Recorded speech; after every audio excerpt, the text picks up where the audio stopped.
Hey guys, it's Tori. Okay, so the first thing I did was actually used the witch's hat from the Dollar Tree, and I removed all of the mesh that was on it. So you'll want to have it completely bare. And I bought three of the green deco mesh and three of the red deco mesh. And I started with the green deco mesh, and I just used pipe cleaners, and some people call them Chanel's. And I just tied it to one end and then just somehow attached it to the top of the hat. And you can do that any way that you can. Once I had it attached to the top, I folded the deco mesh the long way. And I went, you can see like right there where I just kind of folded it in half just to make it a little bit thicker. And then I went ahead and I wrapped the hat, and I went all the way to the bottom except the part that sticks out. I didn't do that part. And then I went all the way back up. So basically you're just going all the way down and then all the way back up just so it looks nicer and it's a darker green. So that's what I did with that. And then once I got to the end of the mesh, I made sure that I ended it on the back side of the hat.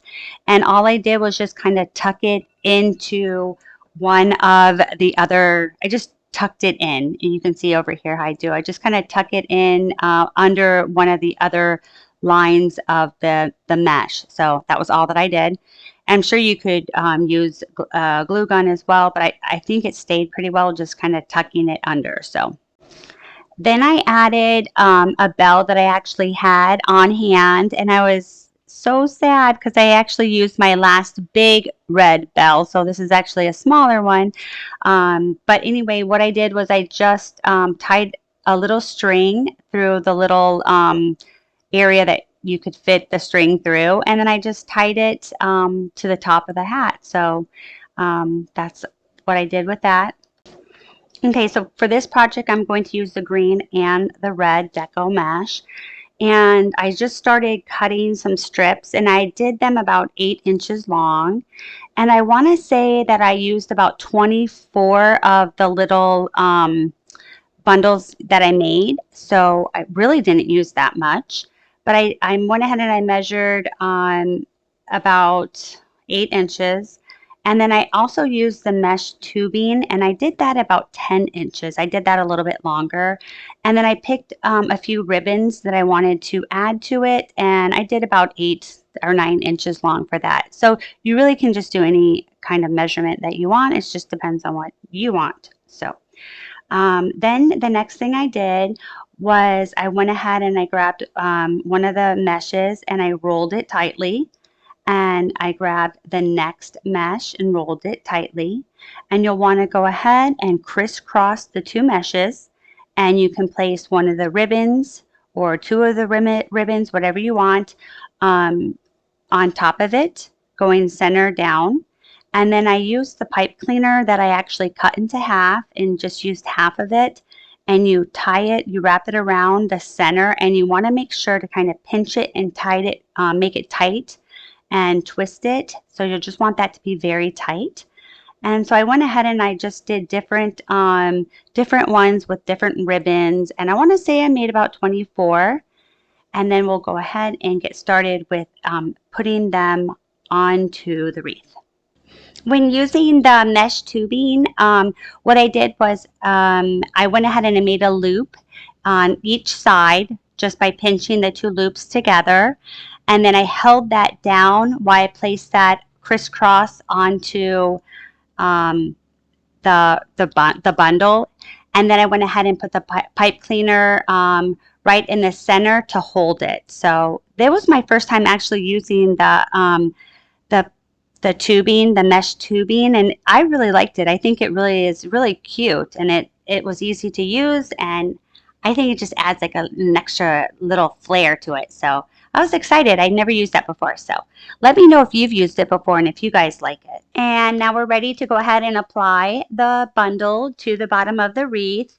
And I alternated between different bunches, some with the red ribbon, some with the green ribbon, however you want to do it. And I just placed it into the bottom, and I twisted it tightly, and I alternated between going on the top half to the, or and then I would do the bottom half, just to kind of make it look more filled, if that makes sense. And that was all I did. It was super, super easy. And I think I only used about 24. And once you're done with that, you can go ahead and just kind of move the mesh in the ribbon and just kind of, give it more filling just by, adjusting the way that it looks. And then I also took the green ribbon, folded it in half, and made an angle cut to give it the tail look. And that's optional if that's what you want to do. Then I use the whimsical elf boot ornament, and I applied that to the bottom portion of the wreath to use that for the little elf's feet. So it'll look just like that. Then I went into Cricut Design Space and I uploaded this image, which was free on Canvas. And it was the elf hat with the ears. And I measured the hat to kind of get an idea of what size I needed. And then I adjusted in Cricut Design Space. And then I just went ahead and I printed it on foiled cardstock and glued it. And then I decided at the end to add some elf hands. So I just kind of took the cardstock and just kind of cut it an arm out with this little arms, kind of like on my own. I couldn't really find a template for that. And then I glued it, and that was it. So let me know what you guys think of this project. And I wasn't sure if I should add hands or no hands. So let me know if you think it looks better with hands or without. And as always, thank you guys for watching. And if you don't already subscribe and you think this channel is for you, don't forget to hit the subscribe button below. Thanks, you guys. See you in the next video. Bye.